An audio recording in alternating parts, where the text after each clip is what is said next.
Hi, I'm Vaughn Lauer, and I want to welcome you to our summer series on childhood trauma. Today with me, I have two familiar faces.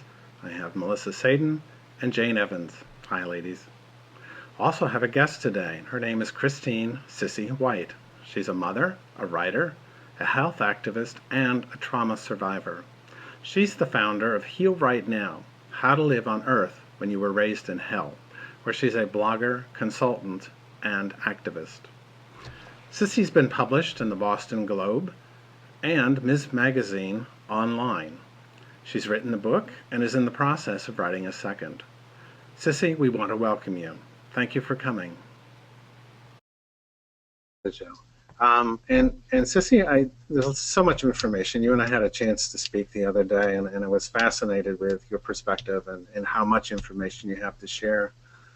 As I told you then, a lot of our audience has become educators, but we still have parents who are interested in knowing the school. What has the school done for you? And what did the school fail to do for you? Because our audience is rather knowledgeable in the area.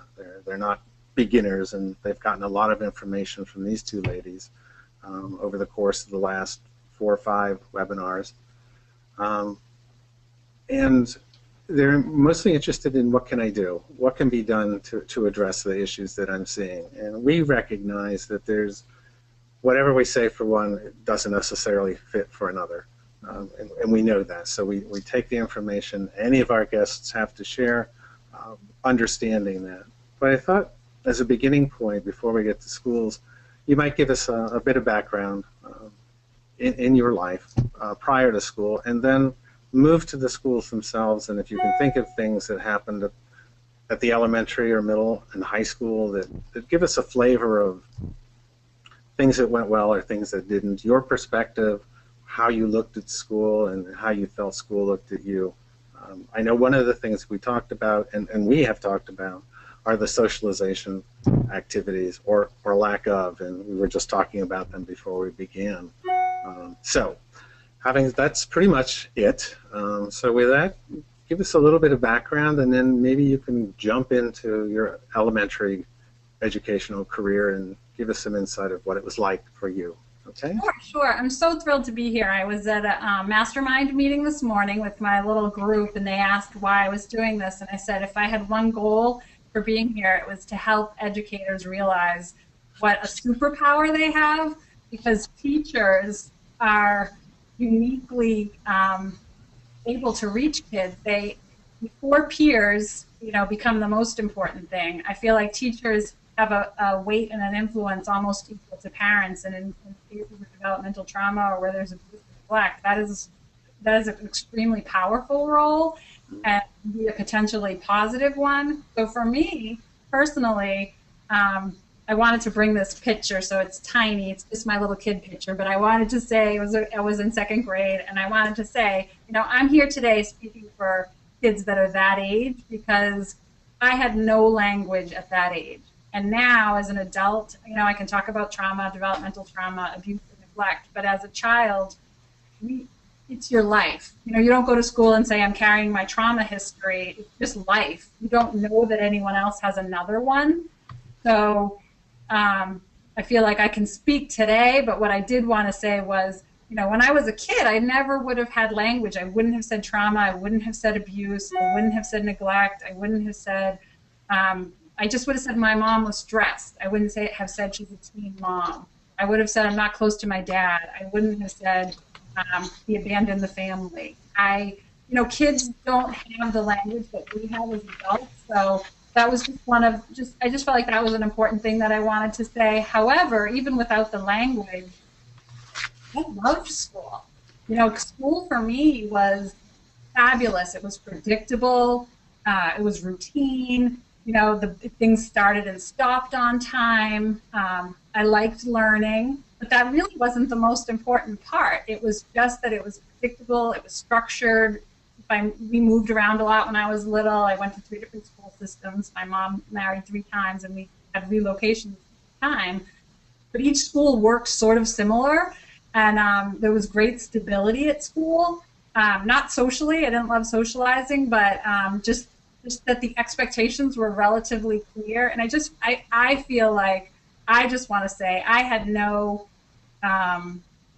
language for saying at the time how much teachers meant to me, but I can say now, they were such a positive influence, and not necessarily doing super heroic things, just being kind, sensitive, informative, not making life harder as a kid was incredibly helpful, because I got to see adults interacting with kids in wonderful ways. And that in and of itself was positive. And I was a quiet kid in school. I loved learning, but I would have been difficult for a teacher to engage with. So I guess I want to say, for teachers that maybe find kids with a difficult history, difficult or awkward or uncomfortable, if there's the presence of abuse or neglect at home, it's as much what is happening at home, but it's also what isn't happening at home, that a child has had a lack of attunement, a lack of attentiveness, a lack of responsiveness. They're in get-through mode, and so a kid coming to school isn't particularly skilled to even connect with their peers and teachers. So it might not be easy. The connections, I was talking to Vaughn yesterday and saying, a teacher trying to help, there were times teachers tried to intercede in my life, and it was a miss, because a teacher might say something like, what's going on at home? Is everything okay at home? Middle school, say, I was losing weight coming to school, and I had an eating disorder. And they said, the teacher asked me, what's going on at home? And I thought she was intrusive. Now, as an adult, I can see that she was knowing more than I was showing more than I knew I was showing. But at the time, I just thought she was intrusive, and I wanted to get away. And it wasn't until I was an adult that I realized that she was coming from a kind place. At the time, it felt threatening. So I guess I just also wanted to share that kids may not know how to receive interest, curiosity, even compassion. They might just be simply unfamiliar with it. It may feel awkward or uncomfortable, but it doesn't mean that it has no impact or that they're not learning or appreciating it as a good experience. Sissy, can I ask you, for a teacher who might notice that a child is losing weight or gaining weight or having, stress rashes on their skin, it's one thing to talk to a student in June who you may have had a chance to establish a relationship with. It's another thing to talk to a child in September who you are equally concerned about but don't have a relationship with. What can you say to teachers? How could someone have asked you about your weight loss without maybe not even talking about your weight loss? How could someone have approached you with the hidden agenda of helping you? Well, I have a good example. I have a teacher in 9th grade who gave all the kids in the class journals and asked them to keep a journal. She didn't single me out. She didn't pull me aside. All the kids had journals. And then Mrs. Batchelor, and I loved her, and she would write in response in the journal. She would say something like, that must be hard, or that's wonderful, or that's interesting. And I got to share a lot with her that way, but I never felt like she was taking a special interest in me particular, or that I had any problem or issue. And that was wonderful, because I did open up, because I just felt like it was part of the assignment, it was part of the homework, all the kids were doing it, and it didn't make me uncomfortable or make me feel like, oh, she's getting too close, or she's, sniffing something out, or something that I'm trying to keep secret. I was just like, this is what we're all doing. So for me, that was the most helpful, and just developing a positive rapport in the setting as teacher. Maybe asking me to help clean up, or maybe involving me a little bit, but as a teacher, not blurring roles. That for me was the safest, when a teacher was just a great teacher. Now I look back and I'm like, oh, I think they were taking maybe a special interest. But at the time I was just like, I'm a great student.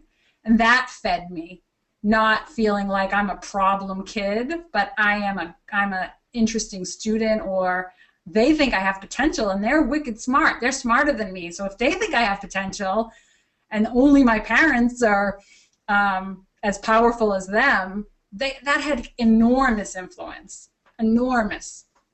And that was another one thing I wanted to say was in 5th grade, I had a pivotal experience. There was a teacher, Mrs. Callahan, and there were patrols at the school, like safety patrols, and you had to write an essay why you would be a good patrol. And you had to read them out loud. And at the time, I was like, so I had to read mine out loud, and I wrote, I would be a terrible patrol. You should not pick me. I would not be a good patrol. There was other kids that would be much better patrols. And Mrs. Callahan said at the time, and she said, oh, I don't think that's true. You'd be a good patrol. I mean, it's so small, but honestly, it had such a huge influence, and then I got picked to be the patrol. Now looking back, I think, well, she probably made that happen, but at the time I was like, it was an honor. And I got to be, for 2 years, I got to be the patrol, and I was like the first girl who had ever been a lieutenant patrol. I would still put that on my resume if anyone would care. It was like the first, most amazing thing that had ever happened, and I thought, I'm kind of special. Like, I didn't know that. She didn't have to do anything specifically for me to have this huge impact. Like, she didn't have to. I did have a teacher sit down once. I wet the bed, and so I came to school, and I smelled. And I was in 2nd grade, and she pulled me aside after school and said that, you smell, and do you wet the bed? And it was awful. It was awful. I lied. I said no. And then I ran home, and I felt guilty because I'm like, that's the first time I lied to a teacher. And I was mortified. I just was mortified because I was at home in a place where we're all pretending that everything that's happening is not happening. So that direct kind of a confrontation, I had no understanding that she was even offering help. That felt painful to me. Even though as an adult, I'm like, that must have been a terrible thing for that poor teacher. I mean, who would want to talk to a kid? You're trying to intervene, and that must have been a terrible conversation for her to try to, like, figure out how to have. And I think if she had just told the whole class, here's what you do, or something that neutralized it to not be like, you have a problem, or your family is bad, something, it would have been more helpful at the time. You know, me as an adult, I could talk all day, but as a kid, I just had no understanding of how to engage with her, or I find that so useful because when I do training to early years practitioners or to schools, I always say to them, a whole setting approach. Do not single children out.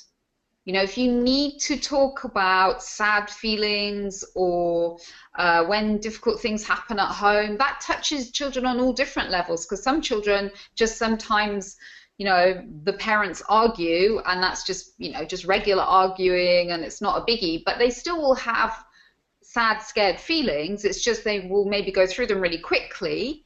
But you will also reach the children who are maybe living with more serious stuff, or so long as you are careful and thoughtful, it's better to take a whole school approach with everything, a whole setting approach. Don't single children out unless obviously there's safety and you have to, because you just might be planting a seed and beginning to enable that child to have some language around it and feel safe that one day they might be able to tell somebody.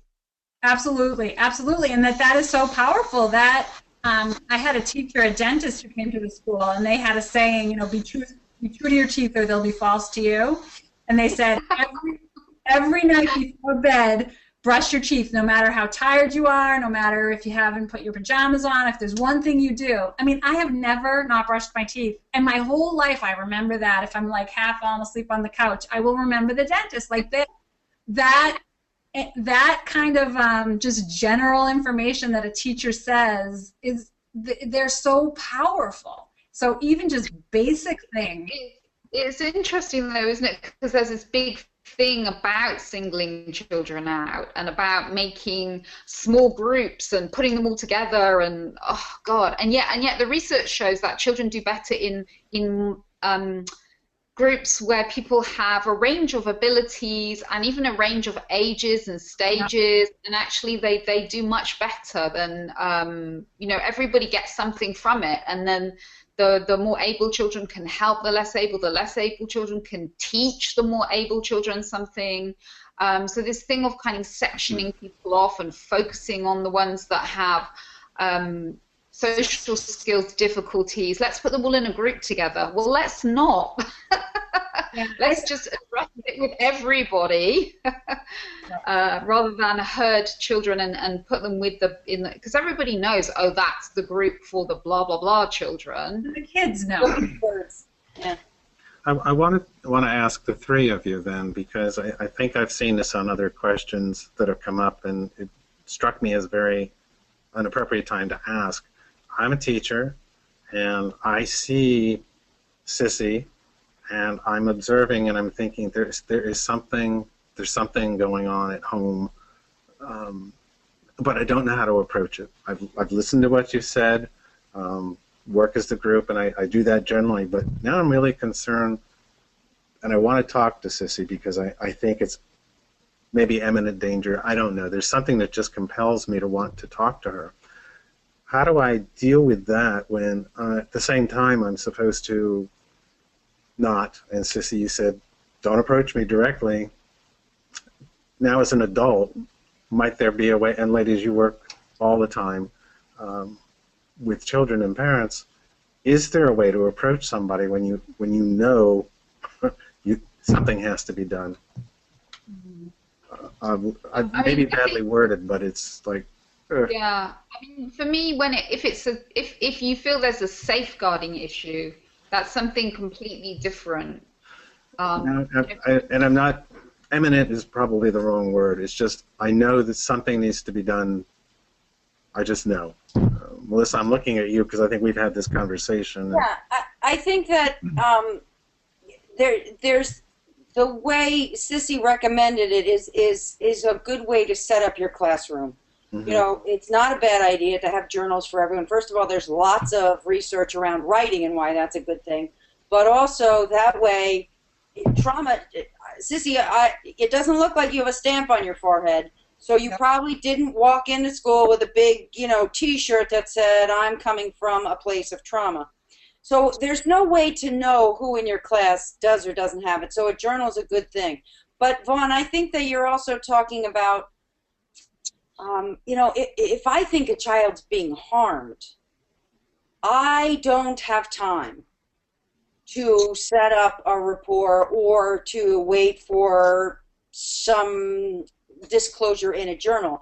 By law, particularly in New Jersey, I have a responsibility and an obligation to do something about that. And in my experience, having worked with a multitude of populations where many of the children could have been in danger, I found that, as Sissy said, doing a task like cleaning out the guinea pig cage, or, instead of, why don't you come to lunch with me, I want to ask you about your personal life. And I learned that from working with high schoolers first, because they won't come. If you approach high schoolers that way, they just don't show up. And then working with middle schoolers, I got a little cagier. But honestly, everything I needed to learn, I learned in kindergarten. It was a 5-year-old that really helped me do it the right way. And I felt that she was being harmed at school, at home.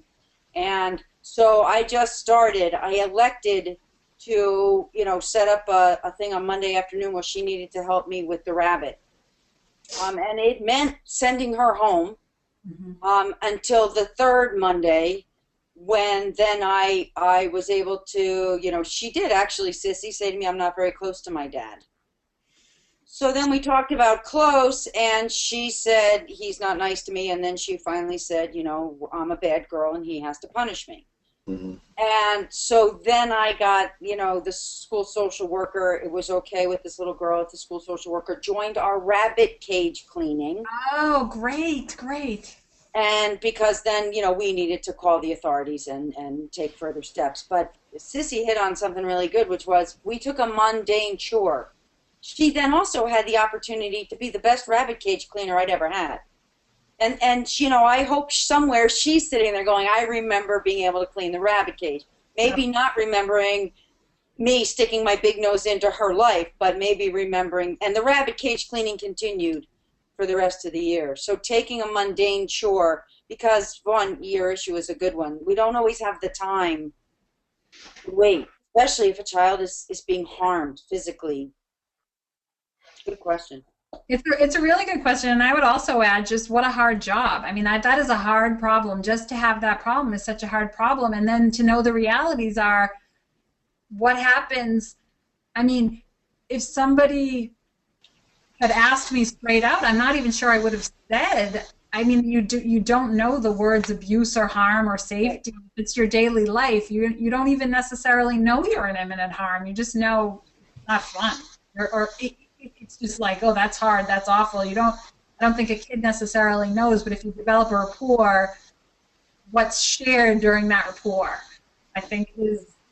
Can I ask, Sissy, because I've written a couple of early years children's books, and your opinion on, so one of them is about a little baby bear who lives in a stormy house. And it's for children who've lived with domestic violence or are living with domestic violence, and using that as a tool to just open up that I'm curious about, I was wondering, I was thinking, but in a really pulled back, gentle way. Yeah, I think that's a great idea to even ask the opening questions like. Why do you think the bear is scared? Or, giving opportunities for answers to come up that aren't about what's happening in your house, or why do you think this bear might be? You're letting kids talk safely without being totally direct, giving a little input and exposing them to, oh, there's some language. Like in a story, there's a little language now. And I would also say, conversely, exposing kids that you think are in trouble to stories that are totally different. Because my mom was married 3 times. I didn't really know that was unusual.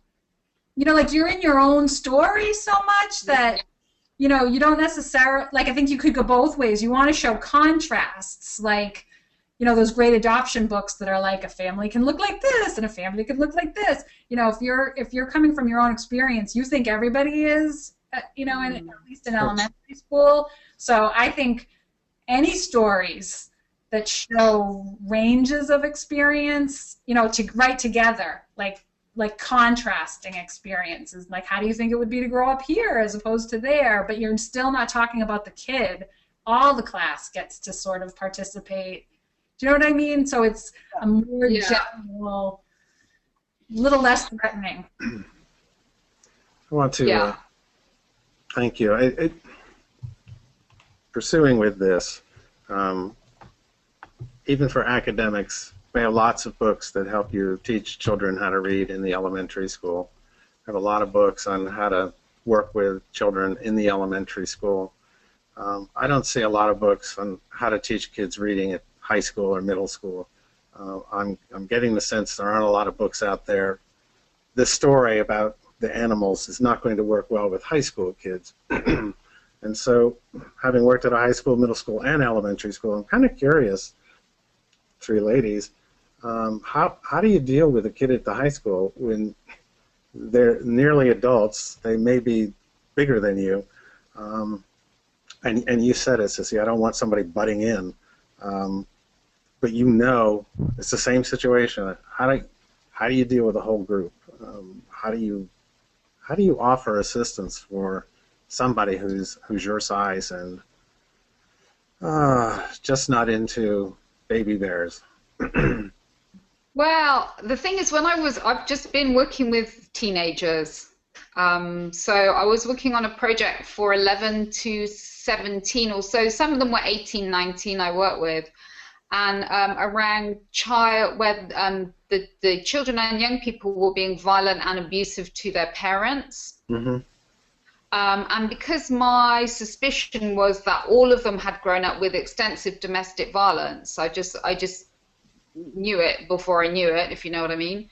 So I actually took my Baby Bear book, and I said to them, I would really value your opinion on this book. So, would you think this is a useful book for young children?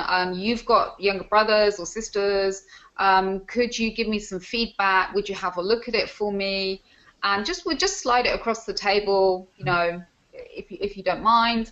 And they all looked, every single one of them, these great big boys and girls, and they all read it. And then they would tell me that they had been Baby Bear. Yeah. Very And cool. I think my work with high schoolers, as I just mentioned, the way that I would help them either share so that I could help them, or even, as a high school teacher, I was more trying to help them come to terms with who they were going to be. I found that I had two types of students predominantly. Please understand, this is not all kids, but they were either avoidant, it's not happening, everything's fine, or they were angry, and someone was going to pay. And so I took all of them. What I did was I started a community service program, and the whole thing's hidden agenda was to get these kids to have a trusting relationship with me, with somebody, and to begin to work through some of what is or had happened to them. By, at the very least, having their first give and take healthy relationship. Yep. And so what I did was I found a shelter, and I was an equestrian, so I had a horse barn, and I found 4 different places, all with different types of animals. And I got the Board of Education to approve that this was a course they had to take. And then I tried to make it so that it suited something not everybody wants to work with horses. But animals are fantastic. And, you just start talking about the animals and their care. And just like Jane was saying about Baby Bear, I had a young lady who started to tell me that she understood the fear that the horse we were working with, who had come from an abusive place and been rescued, she understood intimately the fear this horse was feeling. And so I just honestly wanted to know about her fear. And she shared it with me in a way to help the horse. Mm-hmm.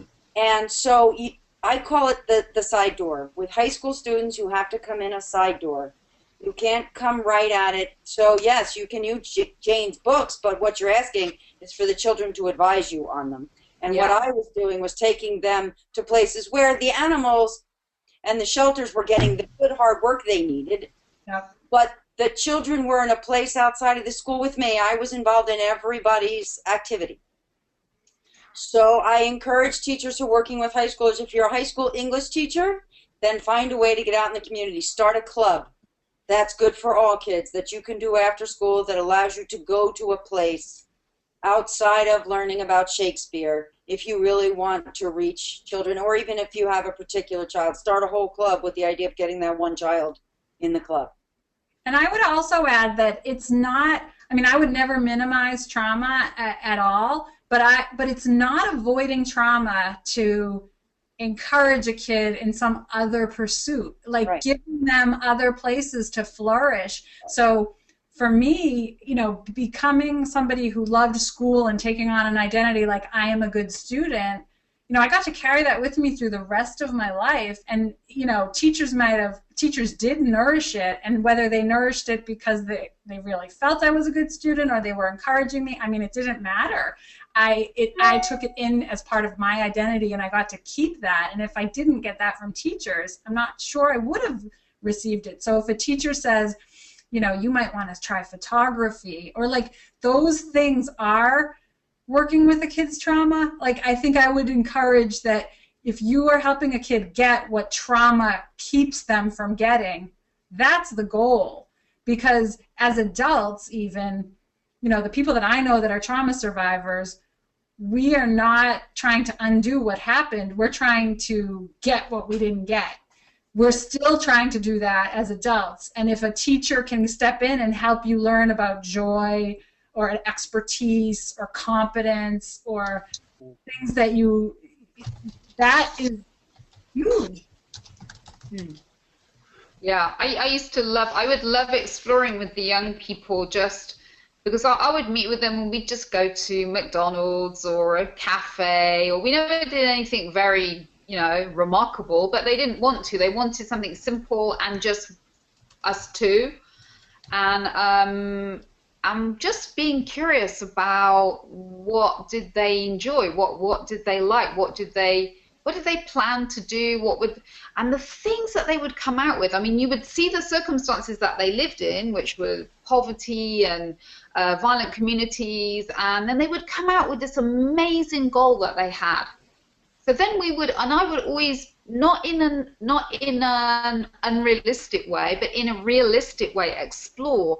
All right, so you're really interested in designing skateboards. I wonder where we could go for that. And we'd go on a whole journey. Maybe it was never going to happen, but like you said, I believed that if they did want that to happen, it would and it could, because I could see the potential. Yeah. A teacher's art is incredibly validating and nurturing, and it does get in, because a teacher, even a therapist or social worker, sometimes kids might dismiss, they're just saying that, like that's their job. But if a teacher is encouraging in their teacher role, I think it has tremendous power. It really gets in deep, teachers, and they have a lot of power. Sissy, I say this every time we meet. I do have 1,000 questions, and narrowing it down just drives me nuts. But the other day we were talking about, excuse me, advocating for yourself. Somewhere along the line, you had the realization that this really isn't right, what I'm living with at home. How do you cross over and say, oh, okay, now I'm looking out for me, and not in a harsh way, but I need to advocate for myself. Could you address that? Yeah, honestly, I will say that it's so hard.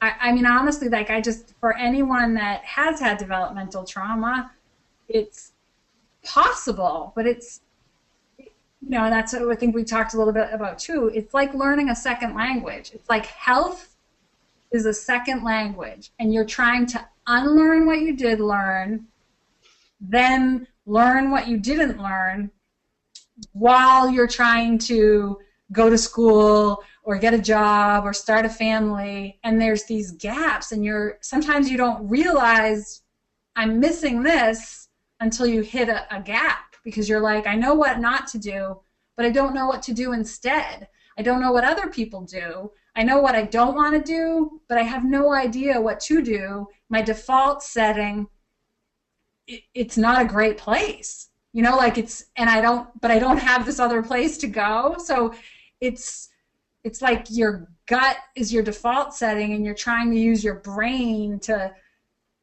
raise up your gut.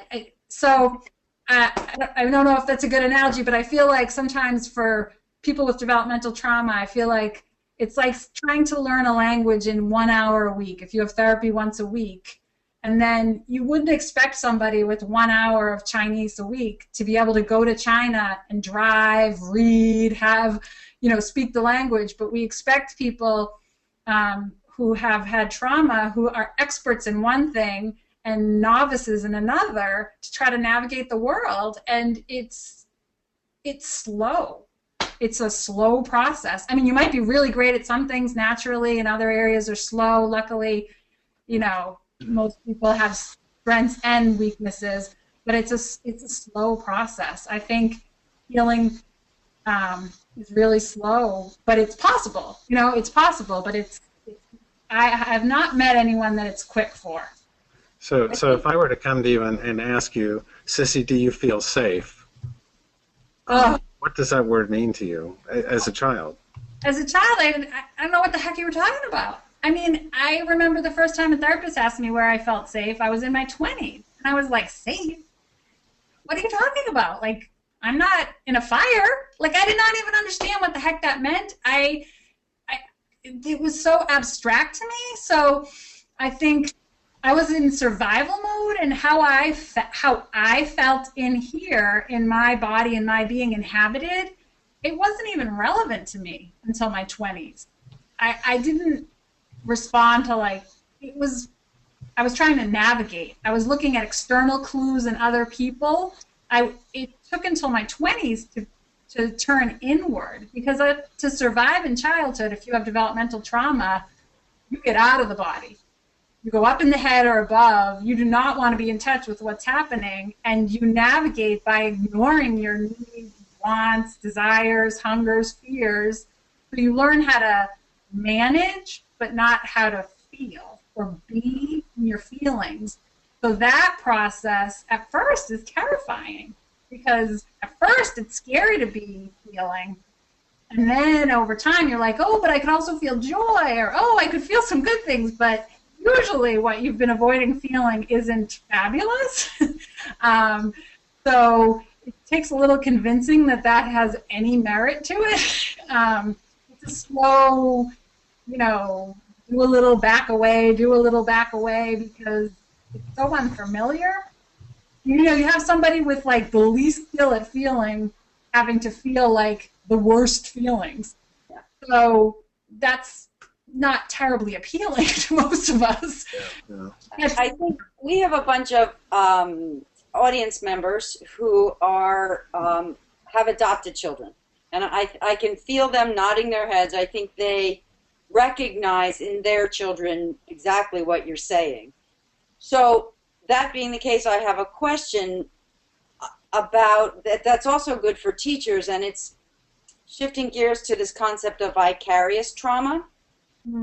You had to survive your trauma, and to what extent did you have to do that to be an effective parent? So for those of us who weren't raised in a place of trauma, there was still some luggage that I had to unpack. Jane, there's a metaphor for you. That I had to unpack to raise my child effectively. And so I can't even imagine what it would take for someone who has their own trauma to unpack that to raise children, and for teachers to take care of themselves and their needs and their relationship styles so that they are good for children of all types, with and without trauma. Yeah. Jane, do you want to comment on language? Because now it strikes me that your approach of asking about a book, what do you think, is a lot better than how do you feel? And I hadn't put that together until the conversation with Sissy, and reinforced with what Melissa just said. Yeah, I mean, I think for me is because I am genuinely very curious. I have learned. I mean, I read all the time about developmental trauma and attachment and brain development, but my greatest teachers have been the children, the young people, and the parents and carers I work with. So I'm always curious about what have they done and how have they managed to get this far.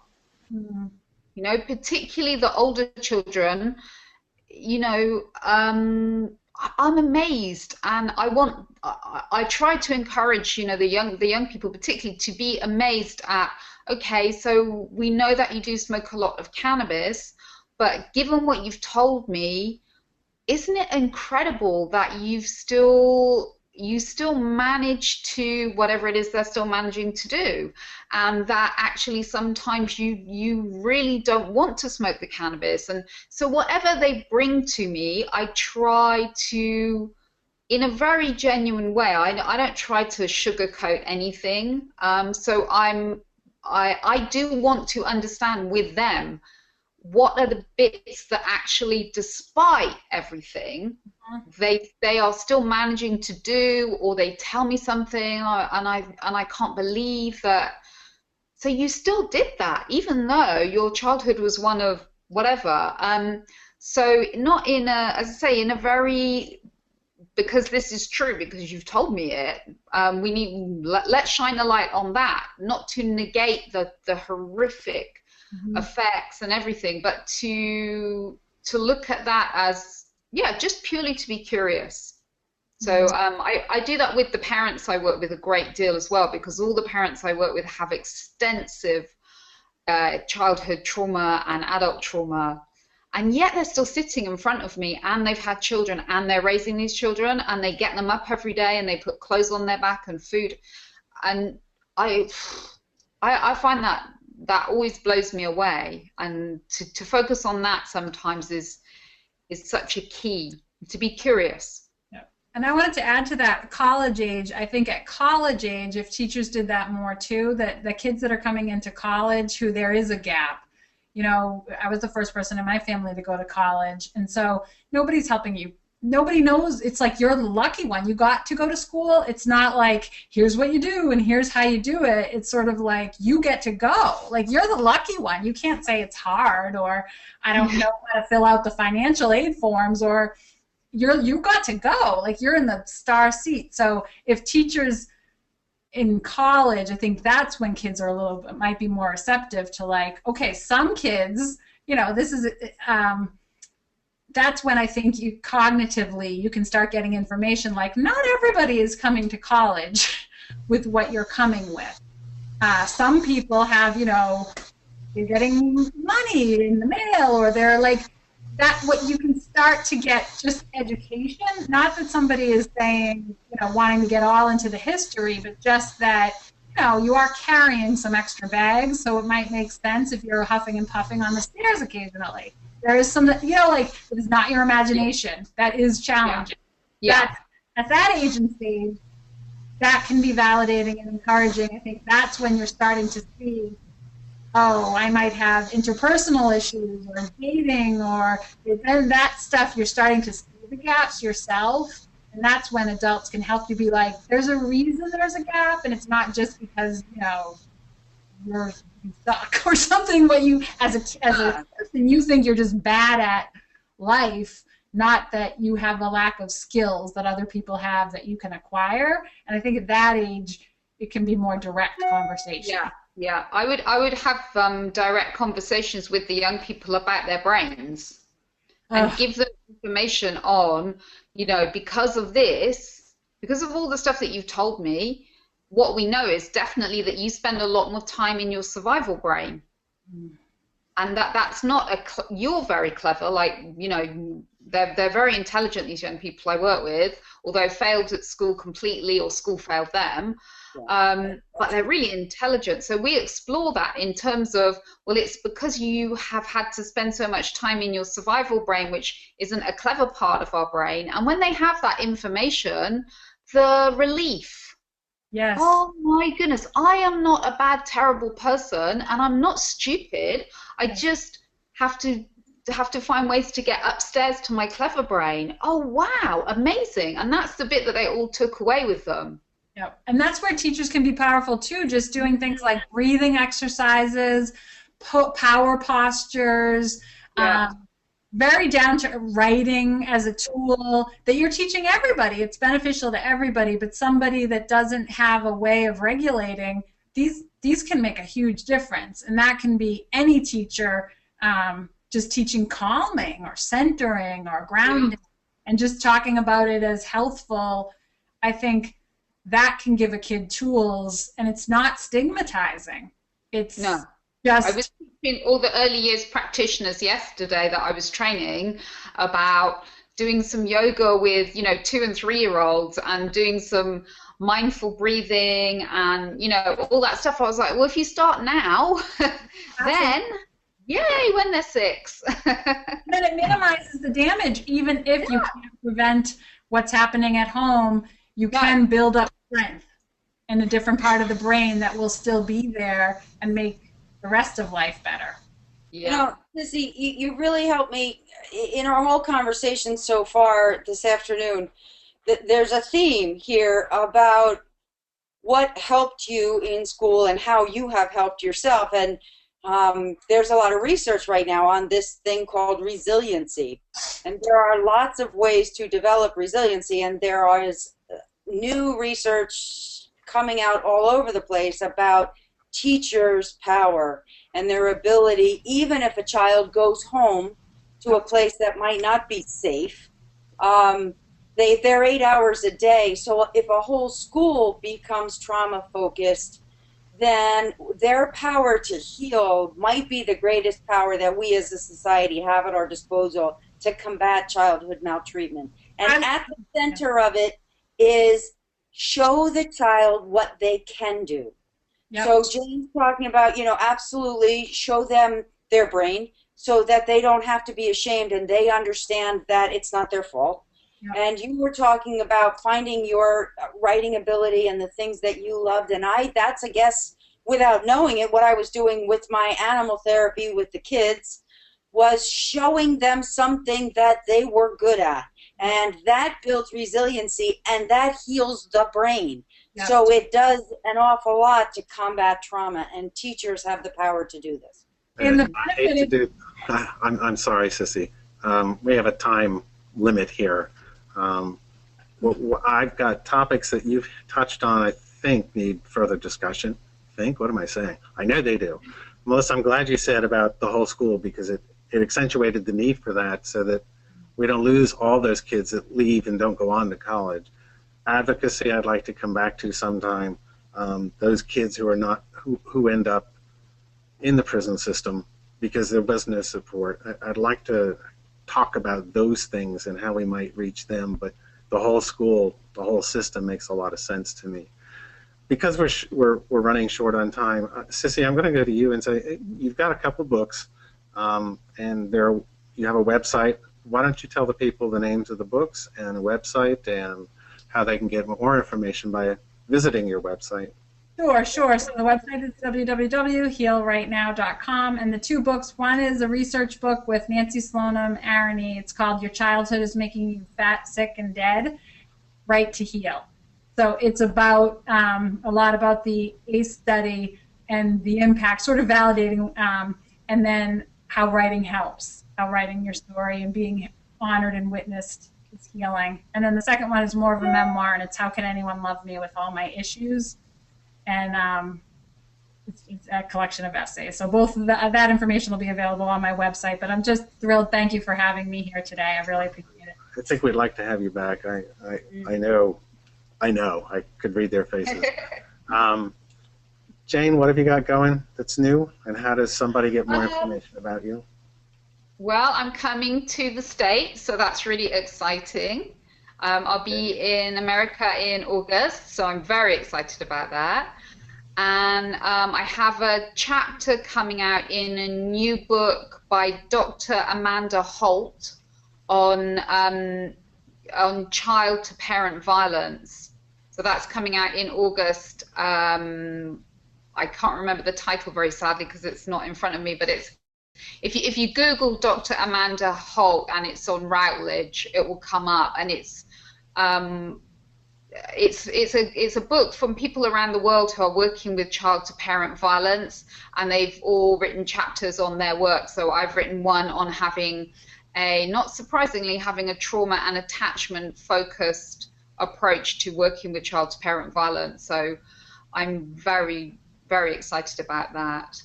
Excellent. Melissa, you're always doing something. Like all of us. I recently was published, I had a journal article published in Adoption Today in the June issue. I am working with 2 school districts. One, I'm training the teachers, and in another one, we've actually established a district-wide goal to be trauma-focused in the next 2 years, so I'm working with them.